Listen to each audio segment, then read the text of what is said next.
Kita berada pada bab yang keempat, yaitu bukti.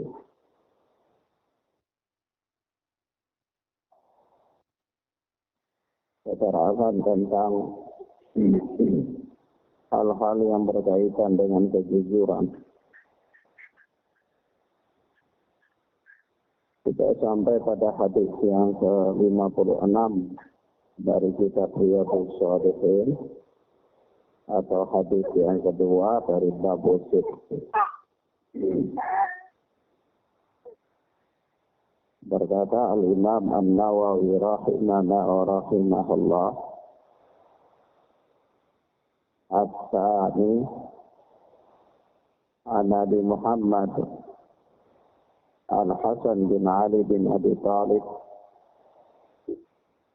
radhiyallahu anhuma qala, dari Abu Muhammad Al-Hasan bin Ali bin Abi Thalib, yaitu Al-Hasan bin Ali, nama kunyahnya adalah Abu Muhammad. Al-Hasan adalah salah seorang cucu Rasulullah sallallahu alaihi wasallam, putra Ali bin Abi Thalib dari Fatimah radhiyallahu taala anha. Fatimah binti Rasulullah Muhammad sallallahu alaihi wasallam. Al-Hasan adalah orang yang darinya Rasulullah mengabarkan dari keturunannya akan lahir seorang imam akhir zaman, yaitu Imam Mahdi. Imam Mahdi ini berasal dari keturunannya Al-Hasan. Keturunannya Al-Hasan bin Ali bin Abi Thalib radhiyallahu taala anhuma.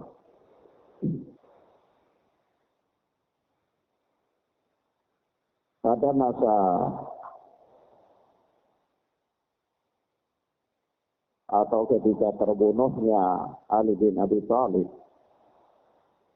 wafatnya Ali bin Abi Thalib radhiyallahu taala anhu, itu telah terjadi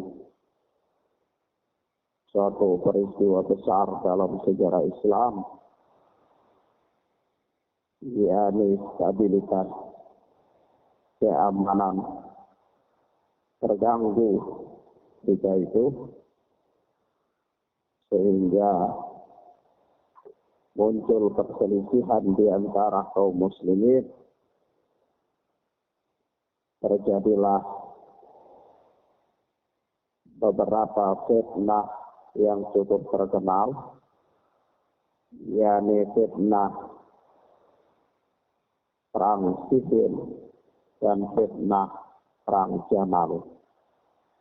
Terjadinya peperangan di antara para sahabat ridwanullahi alaihim ajma'in. Dan ketika berlalunya masa, ketika itu ada dua khalifah, yakni sebahagian kaum muslimin membaiat Al-Hasan bin Ali bin Abi Thalib sebagai pengganti bapaknya.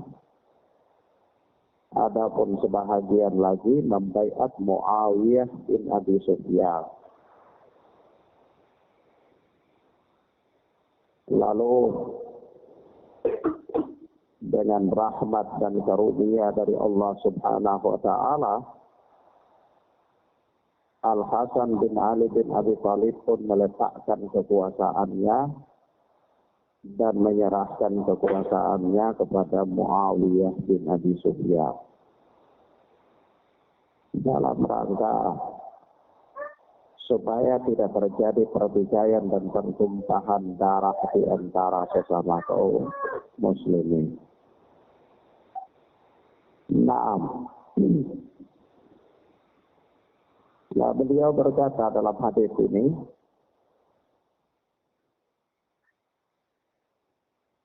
hafidtu min Rasulillah sallallahu alaihi wasallam. Aku telah menghafal dari Rasulullah sallallahu alaihi wasallam, yaitu sabda Rasulullah, da'ma yaribuk ila ma la yaribuk. Tinggalkan yang meragukan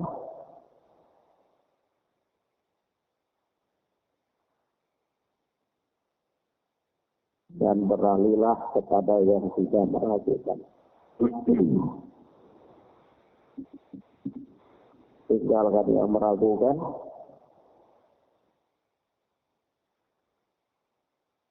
dan beralihlah kepada yang tidak meragukan. Fa inna sidqa tuma'ninatun.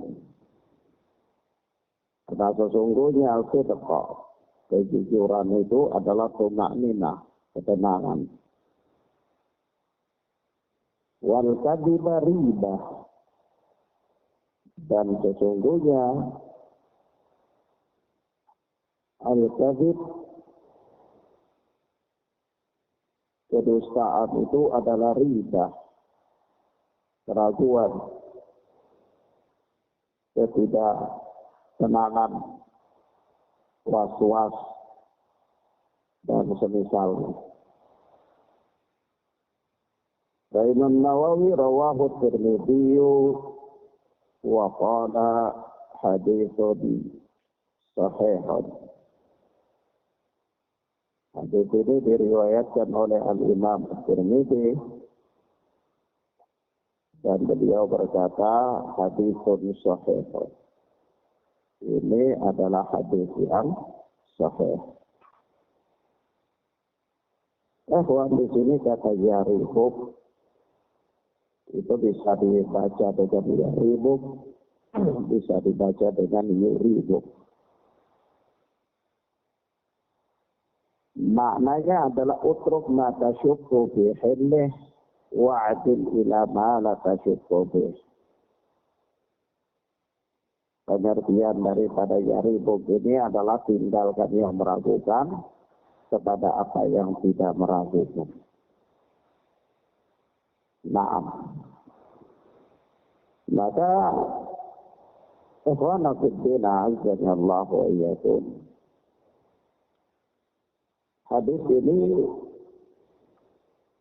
adalah hadis yang sahih.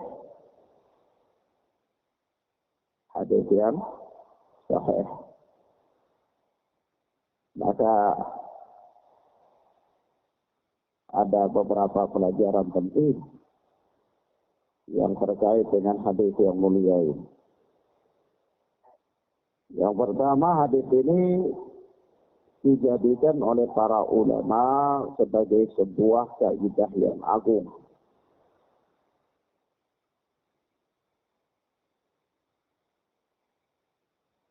Yaitu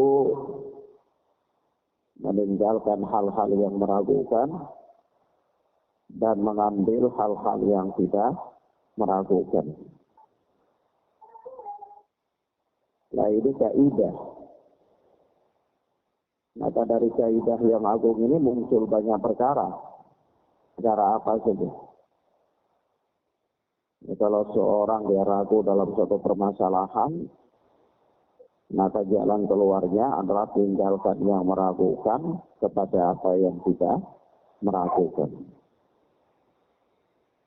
Hingga para ulama mengatakan kalau seseorang itu misalnya pakaiannya terkena najis, lalu dia bingung apakah yang terkena najis itu bagian depan atau bagian belakang, Sehingga kalau dia cuci bagian depan, dia khawatir, ragu. Kalau jangan-jangan terkena najis itu bagian belakang. Kalau dia cuci bagian belakang, dia ragu, jangan-jangan yang terkena najis itu bagian depan. Maka jalan keluarnya bagaimana? Ya jalan keluarnya cuci semuanya. Supaya hilang keraguannya. Jadi, ma yaribu ila mala yaribu. Tinggalkan yang meragukan kepada apa yang tidak meragukan. Kalau dia cuci semuanya, berarti hilang keraguan. Tidak ada lagi kemungkinan yang membuat dia menjadi ragu. Ya. Nah, begitu dan seterusnya. Kemudian yang berikutnya, faedah yang berikutnya dari hadis yang mulia ini, bahwa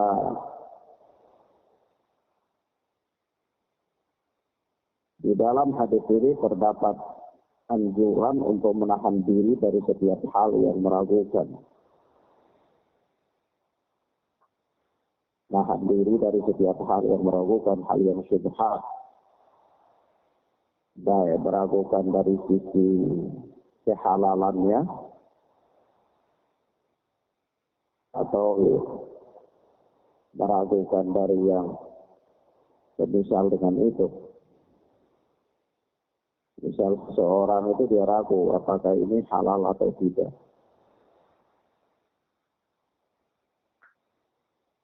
Maka anjurannya adalah menahan diri darinya. Tidak terjun di dalamnya. Ada suatu usaha atau pekerjaan. Tapi pekerjaan itu kemudian meragukan apakah ini haram ataukah ini halal. Ya, ragu. Maka bagaimana yang mestinya dilakukan olehnya? Berdasarkan faedah yang pertama ini, maka orang itu jangan masuk dalam pekerjaan tersebut. Menahan diri dari. Nah ini adalah anjuran. Da'ma yaribuk ila mala yaribuk. Tinggalkan yang meragukan kepada apa yang tidak meragukan. Nah, kenapa? Karena usaha seseorang untuk menghindarkan dirinya dari hal-hal yang meragukan adalah merupakan usahanya untuk menjaga agamanya. Maka orang yang paling wara itu orang yang paling hati-hati.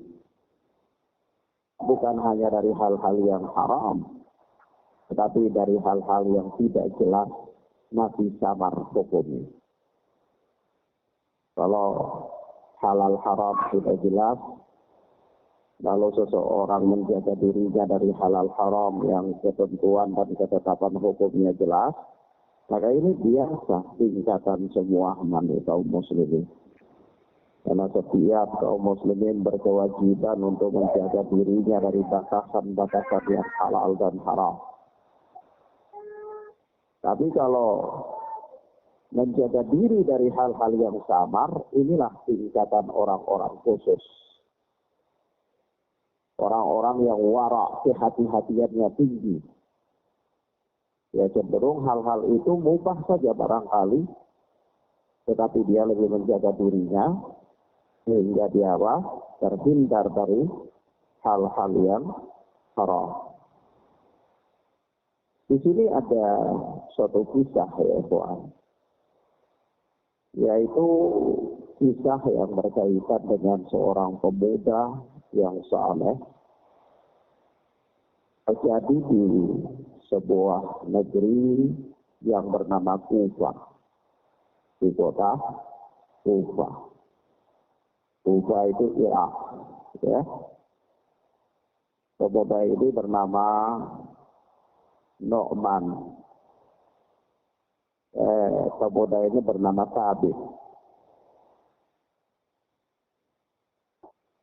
Singkat cerita, pada suatu ketika pemuda Thabit ini berjalan-jalan di siang hari di salah satu jalan dari jalan-jalan yang ada di pesisir kota Kufah, pinggiran kota Kufah. Tiba-tiba dia melewati suatu jalan dengan panas terik yang sangat, dan kita bisa membayangkan bagaimana panasnya di negeri Arab ya. Itu luar biasa. Dia lewati sebuah kebun, maka dia dapatilah, ya katakanlah apel yang jatuh dari tanaman yang ada dalam kebun tersebut. Karena haus, tanpa pikir panjang dia ambil, dia makan. Begitu makan sudah sampai separuhnya baru dia ingat, loh ini ada penghuninya. Ya. Tahu ini siapa penghuninya. Maka dia balik lagi cari penghuni. Dia datangi penjaga kebun tersebut. Dia berikan salam. Dia katakan bahwa dia meminta kehalalan atas buah yang telah dia makan dari kebun tersebut. Dan ternyata penjaga kebun itu pun tidak memberikan izin apa-apa. Dia hanya mengatakan bahwa saya ini hanya penjaga. Di pemilik kebun ini ada di tempat lain. Maka suruhlah pemuda sabit ini untuk berangkat ke tempat di mana tinggalnya pemilik kebun tersebut. 5 farsah, kira-kira 5 kilometer dari luar kota Kufah. Dan ada pilihan lain bagi lelaki yang wara, hati-hati mau meminta kehalalan dari makanan yang telah dia makan. Sangat khawatir kalau seandainya makanan yang dia makan itu adalah makanan yang tidak haram, yang tidak halal, yang tidak dihalalkan oleh pemiliknya, maka dia akan masuk menjadi darah daging dalam tubuh seorang pemuda ini, maka itu adalah bencana baginya. Dia sadar benar karena Rasulullah Shallallahu Alaihi Wasallam mengatakan ayyuma nabata lahmuhu min suhtin fannaru aulabih. Tubuh mana saja yang dagingnya ini tumbuh dari harta haram, dari makanan haram, fannaru aulabih, maka neraka lebih pantas baginya. Sementara dia ini makan ini buah, tidak tahu kadar kehalalannya, apa pemiliknya menghalalkan apa tidak. Syubhatin sama. Tapi apa mau dikata, sudah terlanjur makan. Tidak ada cara lain kecuali harus ketemu sama pemiliknya untuk meminta kehalalan. Coba bayangkan bagaimana tingkat ketakwaan dan kewaraan lelaki yang bernama Sabit rahimana rahimahullah. Kalau kita sekarang ini ya jalan-jalan lihat orang punya cuma satu saja, nah, anggap biasa sih. Jadi milik orang itu dijadikan milik kita. Lebih parah lagi bukan hanya sekedar itu, tapi ambil sebanyak-banyaknya bawa pulang, kasih makan anak, kasih makan istri. Ya, waliyadzubillah, musibah. Jadi apa yang ada di hutan ini itu milik kita semua. Ya, ini bahaya. Maka ikhwan fillah azza Allahu iyyakum, ana tidak melanjutkan kisah ini, tetapi ana ingin mengatakan di sini ada faedah bahwa inilah cerminan dari orang yang wara. Bagaimana kehati-hatian yang tinggi sehingga buah yang telah dia makan dia berusaha bersusah payah untuk mencari kehalalan. Ya. Nah, ini kan ragu ini kan. Ini halal apa tidak? Pemiliknya izinkan apa tidak? Ini ragu. Maka bagaimana aplikasinya? Aplikasinya da'ma ya ribuk ila ma la ya ribuk. Tinggalkan yang meragukan kepada yang tidak meragukan. Dalam posisi begini yang tidak meragukan itu apa? Sudah terlanjur makan. Kalau tadi belum makan ya sudah tinggalkan, tidak usah dimakan. Tapi ini sudah makan. Jadi yang tidak meragukan itu apa? Ya minta kehalalan. Bagaimana meminta kehalalan? Ya cari penghuninya. Cari apa? Penghuni. Ya. Nah, pemiliknya. Cari pemilik. Maka ini khawanafiddin azani Allah wa iyyakum dan cermin sifat wara dari kalangan para ulama salafun as-salih itu banyak sekali dan nampak. Satu lagi dalam kisah para salaf itu ada seorang ulama imam. Suatu ketika dia minta tolong kepada seseorang untuk belikan minyak tanah. Kebetulan penjual minyak tanah ini orang Yahudi. Begitu sampai di penjual ini, anak yang membawa 4 minyak ini dia keluarkan uang, lalu dia beli. Kata Yahudi itu untuk siapa? Maka sang anak itu sebutkan bahwa dia beli ini untuk si pula, yaitu seorang saleh. Apa kata Yahudi itu?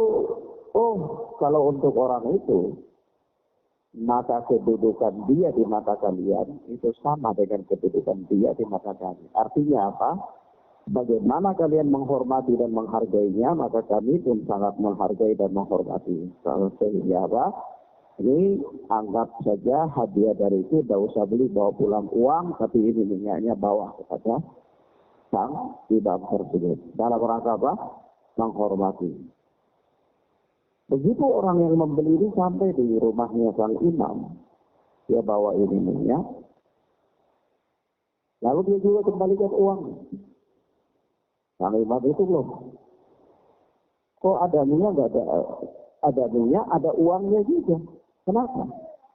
Dia bilang, ini tuan ini dikasih sama penjualnya. Dia katakan bahwa ya dia sangat memuliakan Anda sebagaimana kaum muslimin kami memuliakan Anda. Ada apa kata sang imam itu? Bawalah uang ini kepadanya dan bayarlah minyak tersebut. Ya. Karena bukannya aku tidak mau menerima pemberian darinya, tetapi aku khawatir ketika menerima pemberian darinya, maka akan ada rasa cinta kepadanya. Nah, kalau rasa cinta kepadanya, maka Rasulullah Shallallahu Alaihi Wasallam mengatakan almar'u ma'aman ahabba, seseorang itu bersama dengan siapa yang dia cintai. Subhanallah. Gimana untuk lihat orang-orang kehidupan orang-orang saleh. Bukan hanya sekedar persoalan boleh atau tidak boleh dalam menerima pemberian. Kalau kita bicara tentang boleh atau tidak boleh menerima pemberian, maka Rasulullah pun menerima pemberian dari orang Yahudi. Ini tidak ada masalah. Ya, boleh-boleh saja. Ya, namanya pemberian selama benda tersebut adalah benda yang halal zatnya, benda yang hukumnya juga adalah halal, maka tidak ada apa-apa. Tetapi itulah orang saleh, orang yang tingkat kehati-hatiannya tinggi, menjaga kemurnian agamanya, menjaga kedekatannya, hubungannya dengan Allah Rabbuna Jalla Jalaluhu. Dia tidak hanya berpikir sebatas itu, tetapi ada efek-efek lain yang dia pikirkan. Nah, bagaimana kalau kan kata Rasulullah Sallallahu Alaihi Wasallam, tahabu. Saling berilah hadiah, niscaya kalian akan saling mencintai. Kalau bayangkan kalau Yahudi ini beri hadiah. Kata Rasulullah, saling beri hadiah, niscaya kalian saling mencintai. Lah kalau menerima hadiah dari Yahudi, lama-lama hati ini condong kepadanya. Oh, ini masuk jiwa ini paling baik. Ya, kebaikannya melebihi kebaikan orang Muslim. La haula wa la quwata illa billah. Ya. Oh jangan begitu, dia ini ini paling baik, dulu sumbang 15 juta untuk bangun masjid jami. Sebaik-baiknya orang kafir, seburuk-buruknya orang Islam. Jadi tidak ada itu orang kafir. Kenapa dia itu baik? Tidak ada kebaikan orang kafir.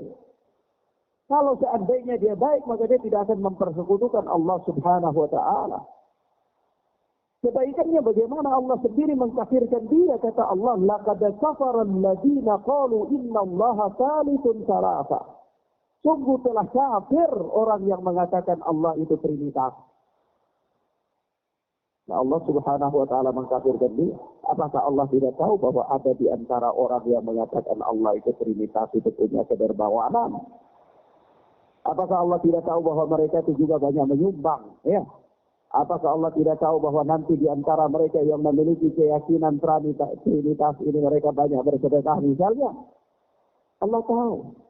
Tetapi sedekah mereka, kebaikan mereka, bantuan mereka dalam kehidupan dunia ini tidak terhitung dan tidak teranggap di sisi Allah, maka secara hukum Allah pun tetap mengkafirkan mereka. Allah katakan, laqad kafara alladziina qalu innallaha tsalitsun tsalatsa. Sungguh telah kafir orang yang mengatakan bahwa Allah itu Trinitas. Jadi hati-hati.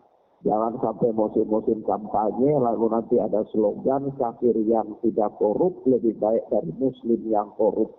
Ya, ini kalimat yang menyesatkan. Kalimat yang apa? Menyesatkan.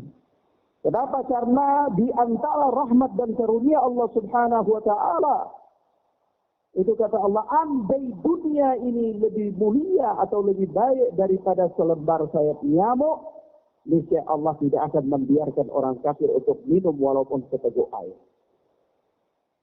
Jadi kebaikan-kebaikan dunia yang ada yang dia berikan seberapa banyakmu itu tidak lebih dari selembar nyamuk. Masa tidak lebih dari selembar nyamuk itu mau dikedepankan daripada keimanan kepada Allah Tabaraka wa Ta'ala? Lalu Allah Azza wa Jalla mengatakan, la tajidu qauman yu'minuna billahi war rasuli wa yuhadduna man hada Allah wa rasulah. Engkau tidak akan mendapati orang yang beriman kepada Allah dan Rasul itu saling berkasih sayang dengan orang-orang yang memusuhi Allah dan Rasul. Lalu orang ini wara. Gak mau kalau dia punya nanti ada punya rasa cinta. Gak mau.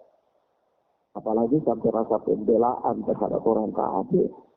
Cari-cari jalan. Orang kafir karena sudah kasih hadiah, kasih itu, mau bangun gereja, dia pun pikir kira-kira di mana. Oh nanti bos saya cari tempat, beli rumah, beli tanah supaya bisa. Batil. Coba antum bayangkan kehidupan orang saleh. Dia tidak mau menerima pemberian dari orang Yahudi. Bukan tidak boleh menerima pemberian, tapi itu saja halal saja, tidak apa-apa. Ini muamalah. Ya. Tetapi efeknya khawatir kalau nanti menerima hadiah, hati ini cenderung kepadanya. Hati ini cenderung kepada orang kafir. Lalu timbul rasa cinta. Lalu mereka mengatakan mereka ini juga baik. Baik dari mana? Sementara dia mengkufuri Allah dan Rasul. Ya, dia mengkafirkan Allah dan Rasul. Coba antum bayangkan kebaikan orang kafir itu, kebaikan orang kafir yang macam bagaimana yang lebih baik daripada kebaikannya Abu Talib. Abu Talib, paman Rasulullah itu paling baik terhadap Rasulullah. Sampai-sampai karena kedudukannya itu Rasulullah itu tidak berani diganggu oleh orang musyrik. Abu Talib sangat membantu dakwah Islam. Abu Talib sangat melindungi Rasulullah Sallallahu Alaihi Wasallam.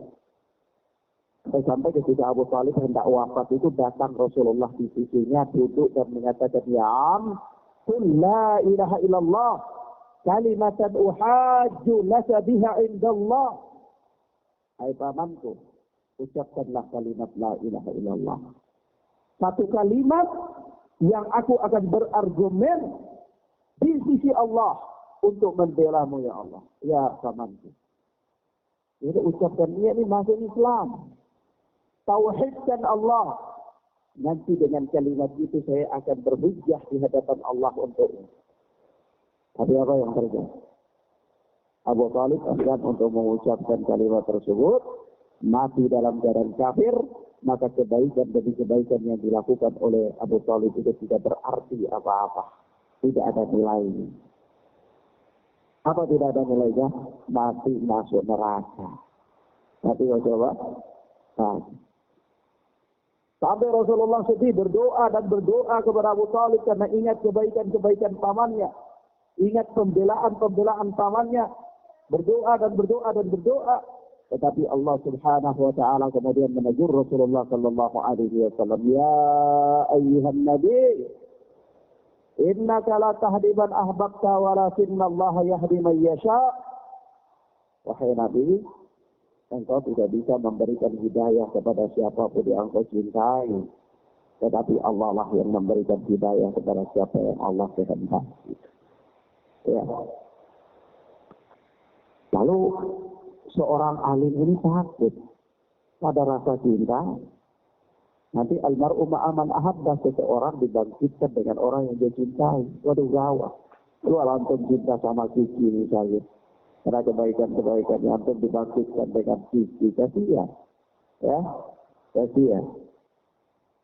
Antum misalnya baik cinta sama siapa. Orang kafir. Orang apa? Kafir. Ya.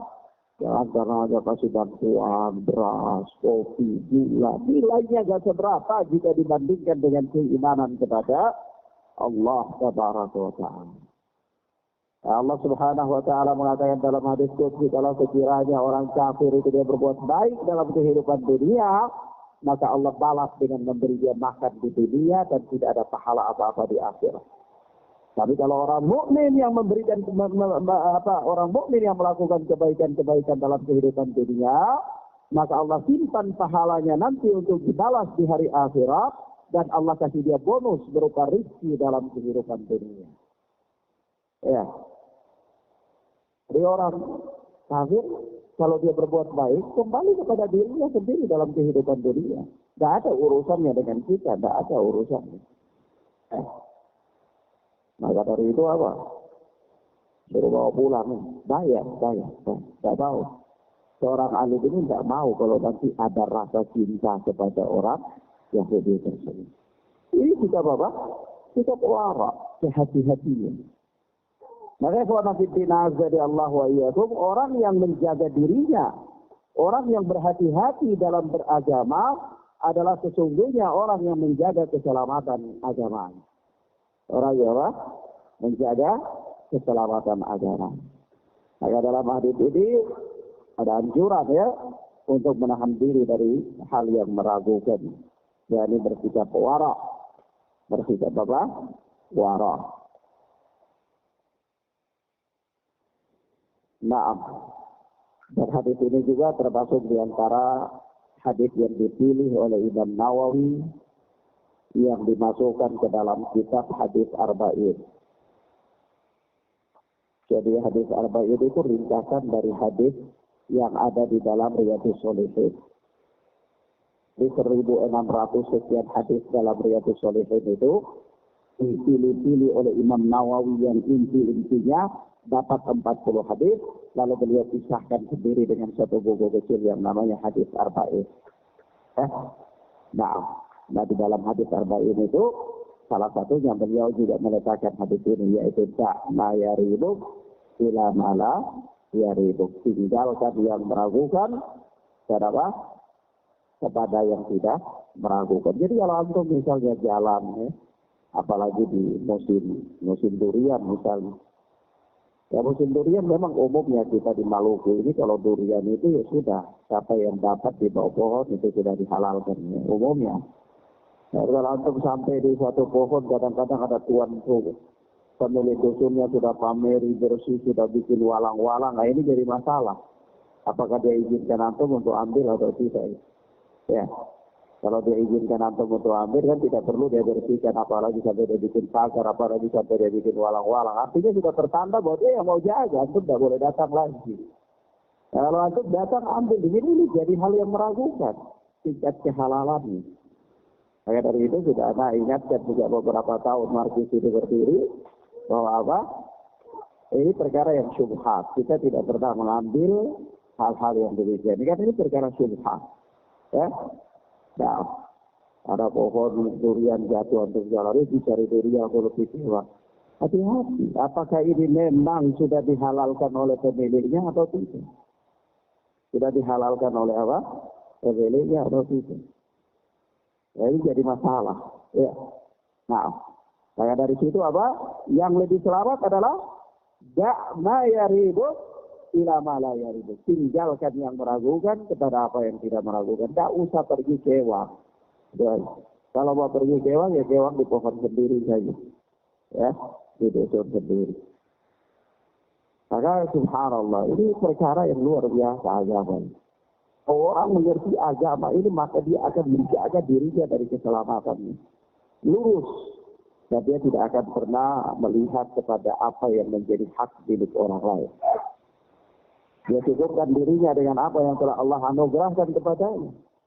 Ya kalau nggak punya, ya sudah. Ngapain paksakan diri?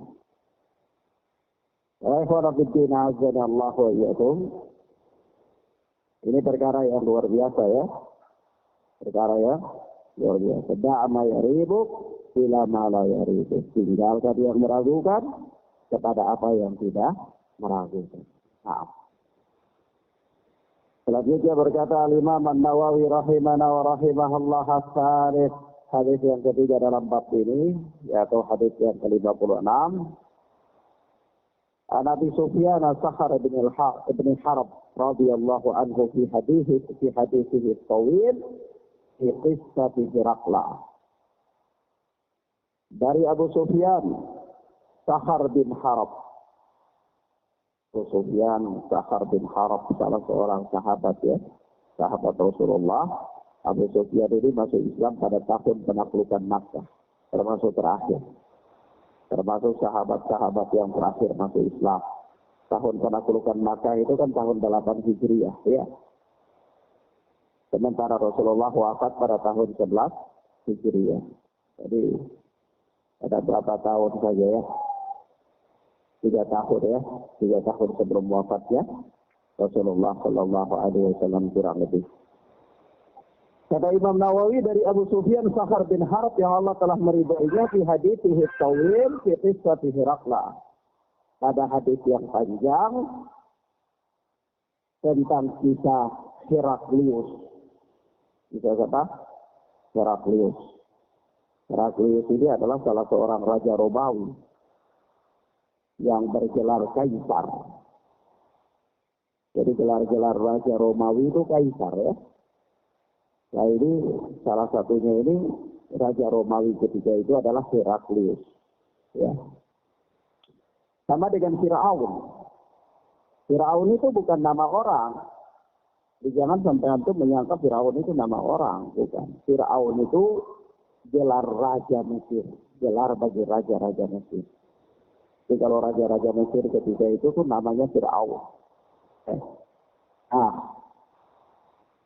bertepatan Fir'aun yang dimaksudkan, yang diabadikan kisahnya dalam Al-Quran sebelah Anatullah ini adalah orang yang berhadapan langsung dengan Nabi Allah Musa alaihi salatu wassalam. Ya. Nah ini Fir'aun, raja Roma, raja Mesir. Ya. Nah ini Heraklius. Heraklius, raja Romawi yang bergelar kaisar.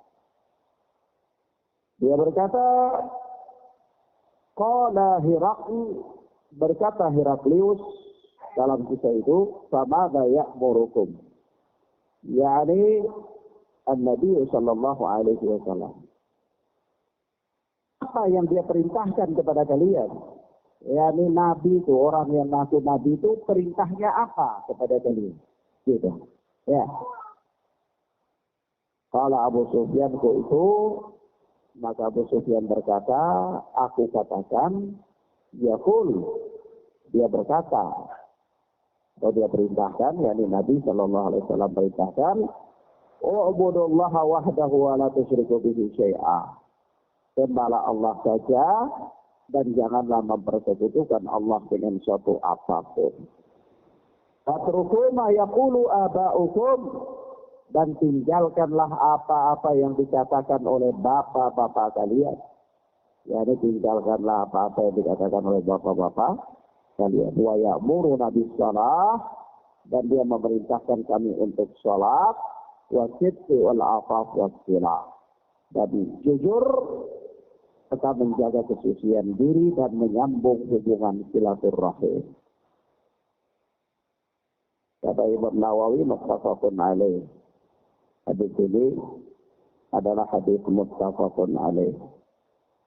Hadis yang disepakati oleh Al-Imam Bukhari dan Muslim dalam sahih keduanya.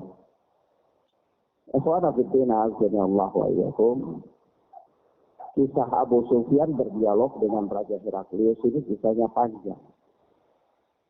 Singkatnya, suatu ketika Abu Sufyan dengan teman-temannya berdagang ke Romawi.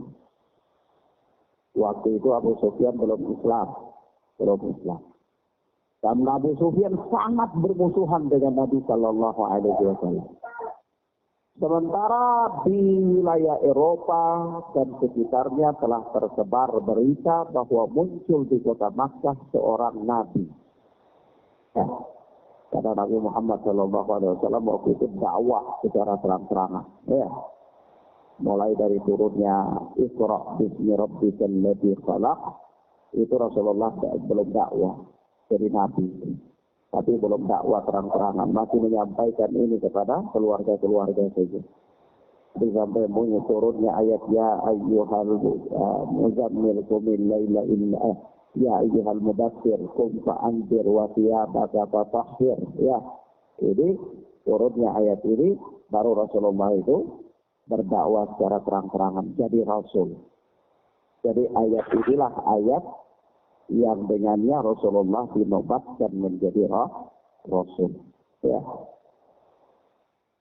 Nah, maka Abu Sufyan ketika itu belum Islam dan dia musuh bebuyutan dengan Rasulullah Sallallahu Alaihi Wasallam. Bahkan berkali-kali berupaya merencanakan makar untuk membunuh Rasulullah Sallallahu Alaihi Wasallam. Tapi begitu sampai di Romawi, Raja Heraklius ini dengar berita bahwa orang-orang Makkah sedang datang berdagang, maka dia penasaran dengan berita munculnya Nabi di kota Makkah itu. Dia panggil Abu Sufyan dan teman-teman. Dia panggil Abu Sufyan dan teman-temannya, dia taruh bawa penerjemah, kasih Abu Sufyan di depan, dia tanya, begitu orang-orang itu datang, dia tanya, siapa di antara kalian yang nasabnya paling dekat kepada orang yang mengaku jadi Nabi itu? Abu Sufyan katakan saya. Memang Abu Sufyan nasabnya dekat dengan Rasulullah. Ya. Tapi kalau kamu yang nasabnya dekat, maju ke depan. Begitu Abu Sufyan ditaruh di depan, dan penerjemahnya juga ditaruh di samping. Lalu ada teman-temannya juga di belakang, kata Raja Romawi ini kepada orang, kalau nanti jawabnya dia jawaban itu tidak benar,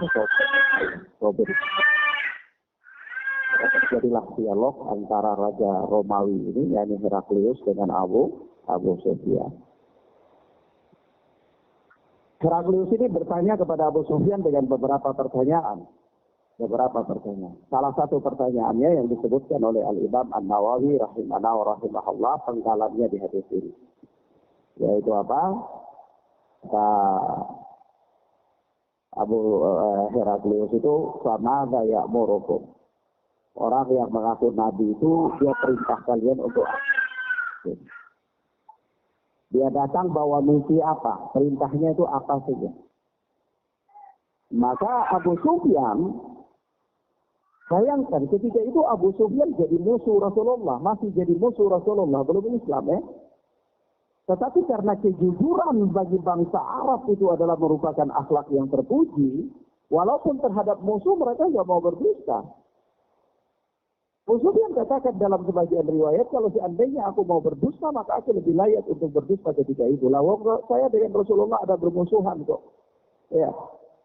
Tapi karena kejujuran itu tabiat yang mulia ada pada mereka, walaupun terhadap musuh mereka jujur.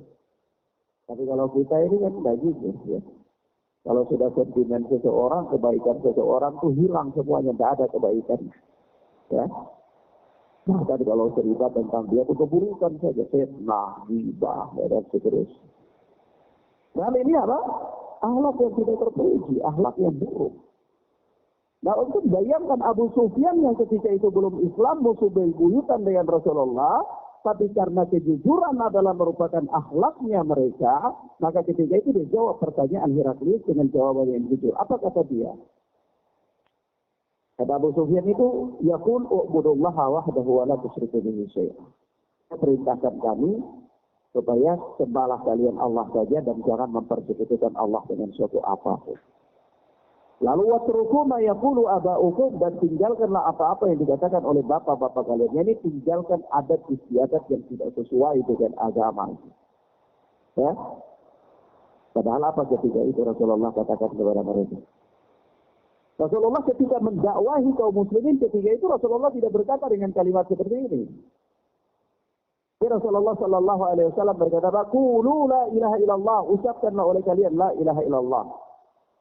Tapi Abu Sufyan paham dengan makna kalimat la ilaha illallah.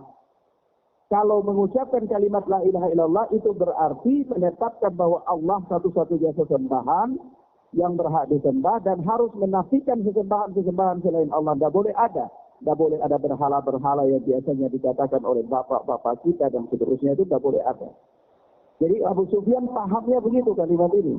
Maka ketika Raja Heraklius bertanya, Abu Sufyan menjelaskan dakwah Rasulullah dengan pemahaman dia. Ya, paham ya? Dia tidak mengatakan bahwa dia mengatakan kepada kami, ucapkan la ilaha illallah, tidak ada sesembahan yang berhak disembah kecuali Allah. Itu saya bilang. Tetapi Abu Sufyan mengatakan, dia berkata apa? U'budullaha wa la tusyriku bihi watruku ma yaqulu aba'ukum. Dia berkata bahwa sembahlah u'budullaha wa la tusyriku bihi. Sembahlah Allah saja. U'budullaha wahdahu wa la tusyriku bihi syai'a. Sembahlah Allah saja dan janganlah kalian mempersekutukan Allah dengan suatu apapun. Watruku ma yaqulu aba'ukum, dan tinggalkanlah apa-apa yang dikatakan oleh bapak-bapak kalian. Ini tafsirannya Abu Sufyan. Berarti Abu Sufyan paham dengan kalimat tauhid ya? Paham. Tapi orang Islam di zaman ini tidak paham dengan kalimat tauhid. Dia cuma mengatakan kalimat la ilaha illallah, tapi masih minta kepada batu-batu. Masih minta kepada pohon-pohon. Masih sembelih kambing untuk bawa taruh di jembatan kalau bikin jembatan baru. Berarti Abu Sufyan yang ketika itu masih musyrik lebih paham kalimat tauhid dari orang Islam di zaman ini. Kasihan orang Islam saja tapi tidak paham terhadap kalimat tauhid, tidak paham kandungan kalimat tauhid. Nah, sebab itu apa kata Allah, wa idza qila lahum ta'alu ila kalimatin sawa'un bainana wa bainakum. Ketika dikatakan kepada mereka, marilah kemari kepada suatu kalimat yang kami diangkat dan kami dan kalian itu sama saja. Ada perbedaan. Yaitu apa? U'budullaha wa la tusyriku bihi syai'an. Sembahlah Allah dan jangan mempersekutukan Allah dengan suatu apapun. Nah, atau lihat orang-orang musyrikin Makkah itu kan mereka mempersekutukan Allah dalam apa? Dalam beribadah kepada Allah. Dalam keadaan mereka yakin bahwa yang menurunkan air hujan itu adalah Allah. Dalam keadaan mereka yakin bahwa yang memberikan rezeki itu adalah Allah. Tapi mereka mempersekutukan Allah dengan berhala. Iya. Mempersekutukan Allah dengan berhala. Kalau minta di sisi berhala. Kalau berdoa di sisi berhala. Nah, orang Islam saat ini yakin yang memberikan rezeki itu Allah. Tapi minta kepada pawang rezeki. Dan ajaib. Berarti dia sama sekali tidak paham kalimat tauhid. Sama sekali tidak paham. Ya. Dia tidak mengerti tentang tauhid itu apa. Dia tidak mengerti tentang kesyirikan itu apa. Dia menyangka kesyirikan itu barangkali nanti sujud kepada patung itu syirik. Tapi kalau minta kepada berhala itu bukan syirik. Minta di bawah-bawah pohon misalnya. Atau sembelih kambing kepalanya tanam di bawah jembatan supaya jembatannya kokoh. Itu berarti Masya Allah ya, jembatan-jembatan di Amerika itu bawa kepala kambing dari Indonesia, tongkang-tongkang penuh. Ya. Ya.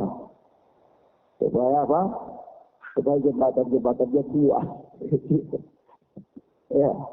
Masya Allah. Ya. Kesyirikan. Apa kesyirikan? Tapi orang nggak paham. Maka antum bayangkan Abu Sufyan menjelaskan kalimat tauhid. Ya. Dia menjelaskan apa yang dia pahami dari kalimat la ilaha illallah itu. Kemudian ya'muruna bis-shalah, dia perintahkan kami untuk salat, wasidqi dan bersifat jujur, wal afaf wasilah dan menjaga kesucian diri serta as-silah, menyambung tali silaturahim. Yang menjadi sisi pendalian di sini adalah kejujuran Abu Sufyan yang merupakan akhlak yang mulia. Walaupun dia musuh dengan Rasulullah, tapi dia tetap berkata jujur tentang Rasulullah. Ya, ini yang namanya sikap objektif. Ya, ini yang namanya sikap objektif. Jadi kita tuh kalau marah sama seseorang, janganlah kebaikan seseorang itu hilang semua. Jangan. Saya harus bersikap objektif. Ya. Ya kalau dia punya kebaikan, dia punya kebaikan, harus akui. Gitu loh. Harus akui. Jangan kita sudah kalah telak, masih mau saja bangkit untuk menunjukkan bahwa kita ini luar biasa hebat. Jangan miliki ilmu teteruga. Ilmu kura-kura itu kalau sujatuh terbalik tapi tetap pukul dada saja. Ya, untuk menjadi teteruga. Ini ilmu kesombongan. Tidak mau mengakui kelebihan orang lain. Ya. Nah, ini batil. Harus jujur. Jujur terhadap diri sendiri. Adillah kalian. Karena adil itu aqrabu lit-taqwa, lebih dekat kepada ketakwaan. Adil itu lebih dekat kepada apa? Ketakwaan. Maka ikhwan fillah Allah wa iyyakum, di dalam hadis yang mulia ini ada beberapa pelajaran penting. Yaitu yang pertama, bahwa keteguhan Rasulullah Sallallahu Alaihi Wasallam dalam berpegang teguh pada kejujuran dan kekenalnya beliau dengan sifat tersebut. Sampai-sampai Abu Sufyan pun menjelaskan bahwa di antara perintah-perintah Rasulullah itu supaya berlaku jujur. Ya, Rasulullah terkenal dengan sifat jujur dan berpegang teguh dengan kejujuran. Maka jadi orang itu jujur dalam ucapan. Kadang-kadang kadang-kadang ini kita bohong dalam keadaan kita tidak sadar kalau kita itu sedang bohong. Bahkan itu menjadi tabiat. Misalnya begini, orang telepon, Assalamualaikum, waalaikumsalam. Antum di mana nih? Oh, saya di jalan nih. Padahal lagi duduk di rumah. Ini bohong, dusta. Secara tidak sadar ini kedustaan dan ini dosa. Ini dosa. Kalau di rumah ya bilanglah di rumah. Nah kalau di jalan ya bilang di jalan. Atau kalau tidak mau katakan di rumah ya sudah antum keluar dari rumah baru katakan saya ini lagi di luar rumah. Sudah kan tauriah. Di luar rumah. Di luar rumahnya bisa di mana ya terserah lah. Tapi kan antum nggak bohong. Ya. Atau sudah kalau tidak mau kalau bilang nanti kalau mau bohong takut nggak mau bilang di rumah.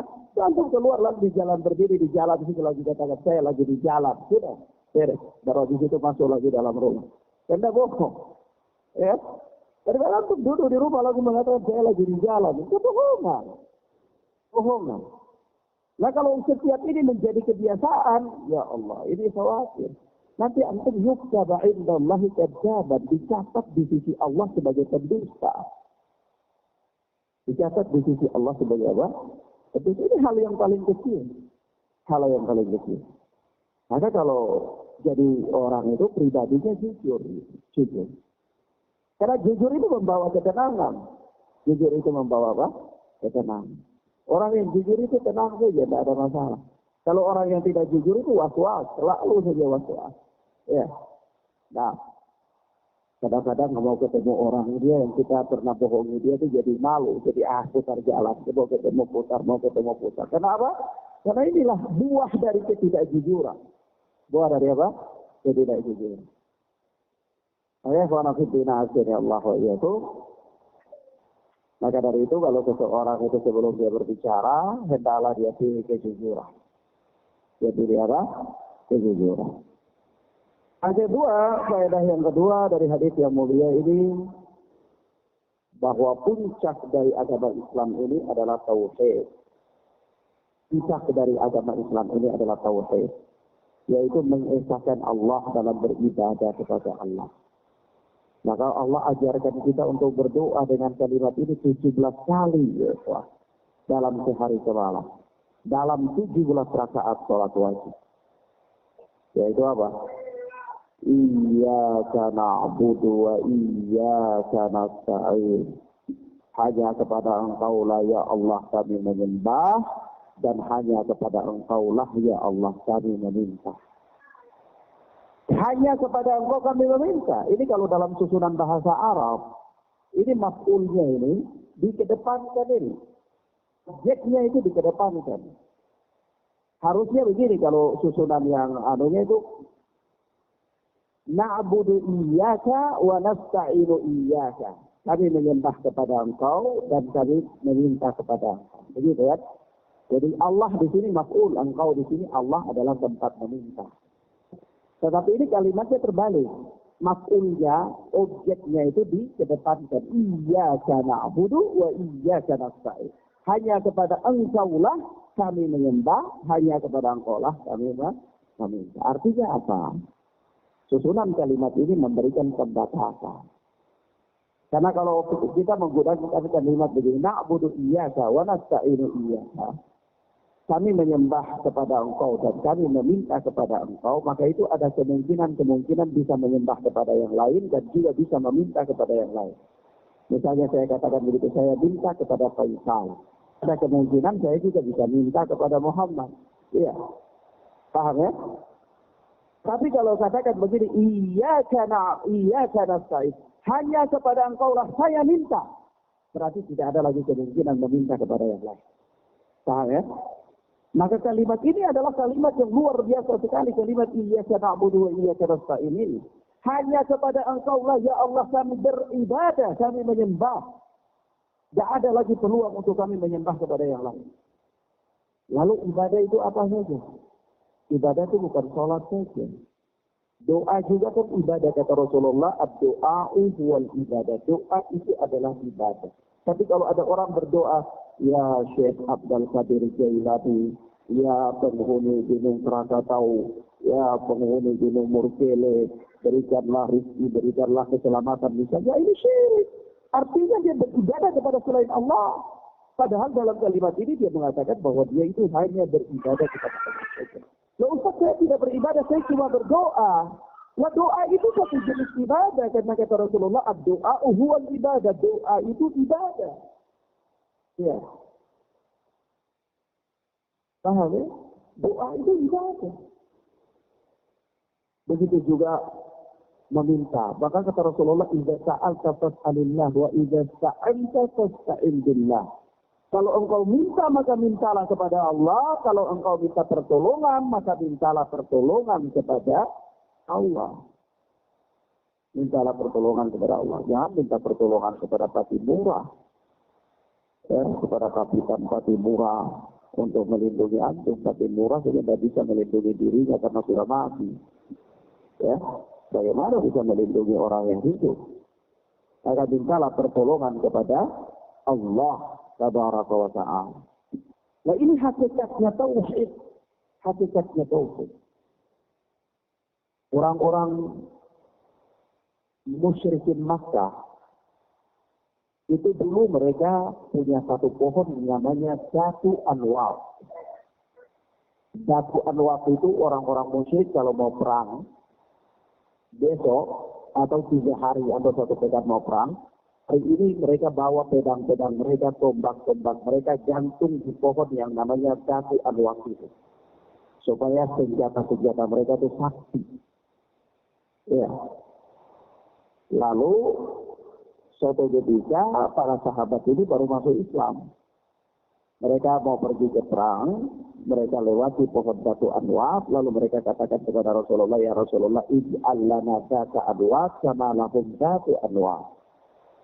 Ya Rasulullah, buatkanlah lagi kepada kami ini pohon karamat Datu Anwar sebagaimana orang-orang musyrik juga punya pohon karamat Datu Anwar. Maka kata Rasulullah, merah muka Rasulullah. Apa kata Rasulullah? Sungguh kalian telah berkata sebagaimana perkataan kaumnya Nabi Musa kepada Musa. Ya, yaitu apa? Ketika kaumnya Nabi Musa itu menyembah anak sapi. Mereka minta juga supaya mereka punya Tuhan seperti anak sapi seperti Tuhannya Bani Israel itu. Ya Rasulullah marah. Berarti ini apa? Dianggap dalam pandangan syariat sebagai suatu bentuk kesyirikan. Suatu bentuk apa? Syirikan.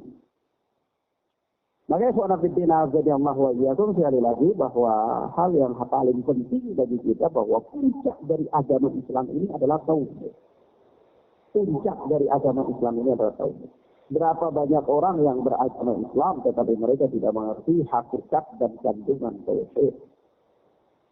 Sampai-sampai suatu ketika pernah kita ceritakan ya kisah, yaitu Syekh Mujajar, penulis kitab Fathul Majid itu, cucunya Syekh Muhammad bin Abdul Wahab kalau tidak salah, itu ngajar kitab tauhid. Ngajar, sudah tamat beberapa kali, murid-muridnya bosan belajar tauhid. Mereka katakan, ya Syekh, buat pelajaran baru untuk kita. Jangan tauhid kami sudah paham tentang tauhid.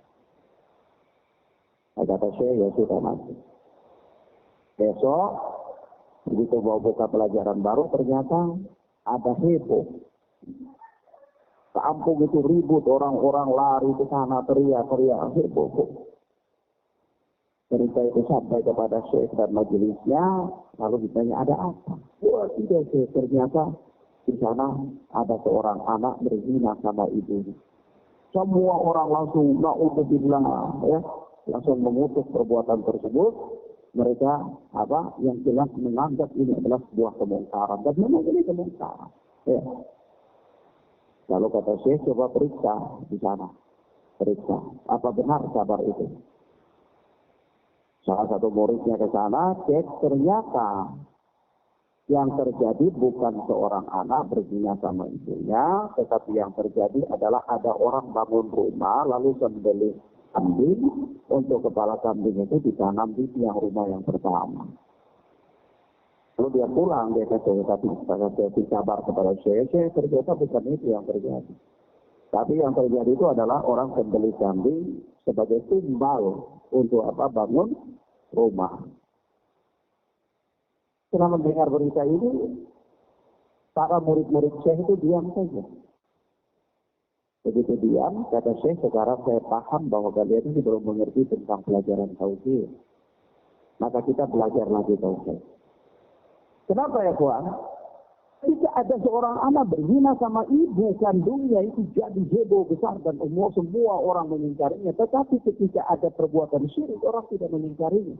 Padahal besar dosa mana? Dosa syirik. Kan Allah Subhanahu wa taala berfirman, "Innallaha la yaghfiru an yushraka bih." Allah tidak mengampuni dosa syirik. Wa yaghfiru ma duna dzalika liman yasha, dan Allah mengampuni dosa lain selain daripada syirik, termasuk berzina dengan ibu kandung. Ya. Dosa apa yang paling besar? Syirik. Begitu juga ketika ada orang berzina dengan ibunya, barangkali yang heboh. Coba di negeri Johor ini, satu ada kisah barangkali. Atau ada suatu peristiwa, misalnya ada satu orang yang berzina dengan ibu, kira-kira satu negeri ini heboh dia. Tetapi kalau orang makan riba setiap hari, tidak ada yang heboh. Orang bolak-balik ke bank, ambil bunga bank, pinjaman dan seterusnya, simpan pinjam, medar dan lain-lain, tidak ada yang heboh. Padahal apa ya kawan? Riba itu 72 cabangnya. Cabang yang paling kecil itu dosanya sama dengan seorang anak berzina dengan ibunya di Ka'bah. Jadi kalau mau bicara tentang perbuatan dosa, apa ini? Ya. Tapi kenapa orang tidak heboh? Kenapa orang tidak heboh? Hari-hari ada kemaksiatan yang paling besar. Hari-hari. Inilah karena keterbatasan pengetahuan dan ilmu seseorang. Manusia ini berada dalam kegelapan karena mereka tidak mengerti ilmu Al-Quran dan Sunnah. Tidak mengerti agama yang mereka punya. Mereka berpikir bahwa agama ini hanya sebatas sholat, puasa, zakat, baca Quran. Salah. Selesai. Jadi, bukan itu. Baik, wa nabiddina azani Allah wa iyyakum. Ada yang berikut dari hadis yang mulia ini.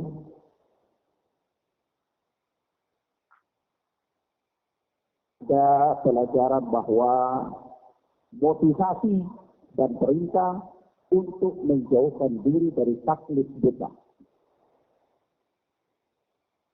Taklid buta itu apa? Membebek, ikuti sesuatu secara serampangan tanpa punya dasar ilmiah.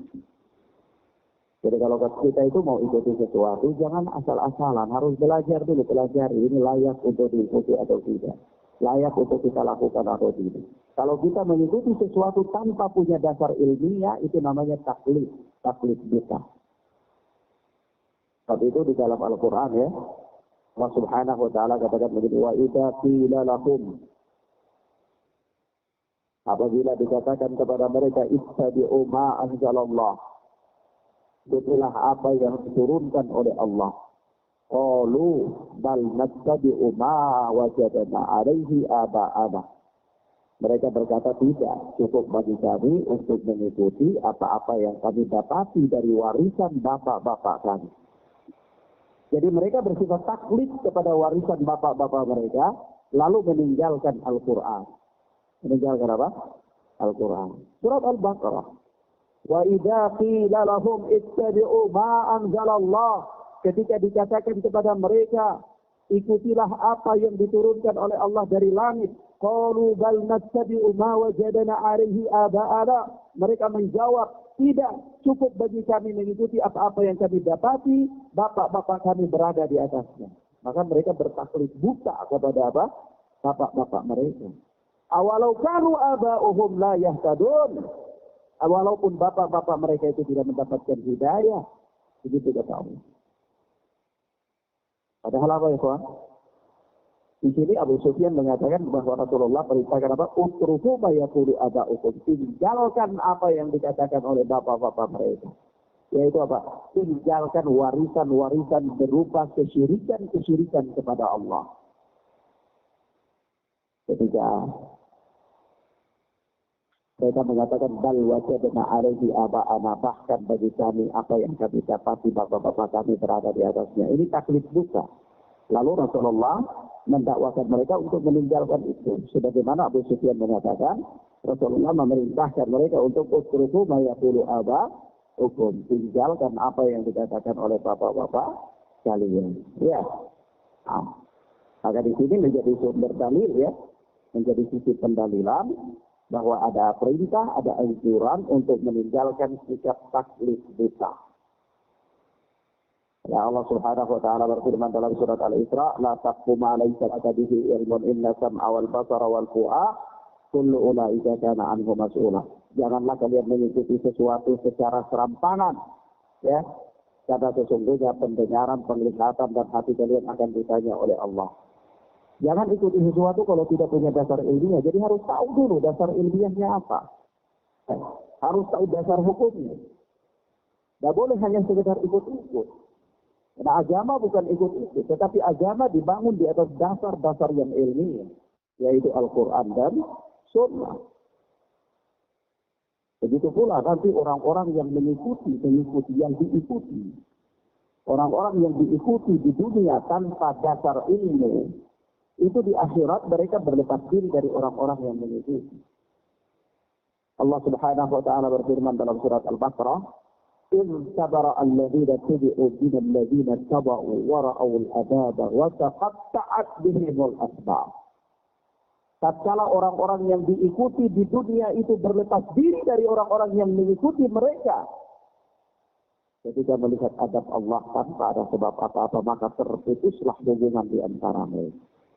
Jadi kita belum tidak saya ikuti fulan ini, saya ikuti dia, nanti di akhirat dia berlepas diri dari kita yang mengikuti. Sampai-sampai orang-orang yang mengikuti itu kecewa lalu mengatakan kalau seandainya kami bisa dibalikkan lagi ke dunia, maka balikkanlah kami lagi walaupun sebentar supaya natabarra'u minhum sama tabarra'u minna. Kami supaya kami bisa berlepas diri dari mereka lagi di dunia sebagaimana hari ini mereka berlepas diri dari kami. Ya. Maka yang ada hanya sebuah penyesalan. Maka dari itu jangan taklid buta. Tidak boleh apa? Ikut-ikutan tanpa mengetahui dasar dalil, dasar ilmiah. Dalam ilmu-ilmu keduniaan pun tidak boleh bersifat taklid, harus memiliki dasar-dasar ilmiah. Ya. Seseorang mau suntik orang, itu tidak bisa asal suntik. Dia harus pelajari dulu ini. Apa indikasinya sakitnya apa, dia diagnosisnya dulu ini, ini, baru dia bisa kasih obat. Maka apalagi dalam perkara agama, kalau ada suatu praktik ibadah atau orang melakukan salah satu bentuk ibadah kepada Allah, maka harus punya dasar ilmiah.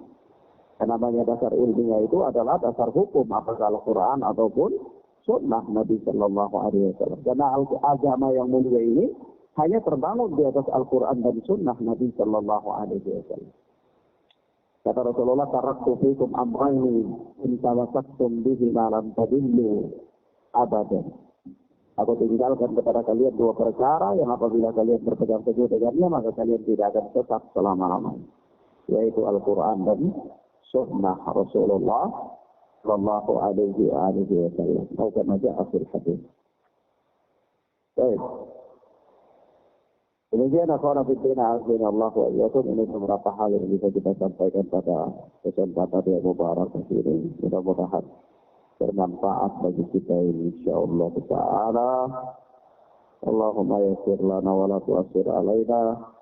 Allahumma barik lana fima a'tait.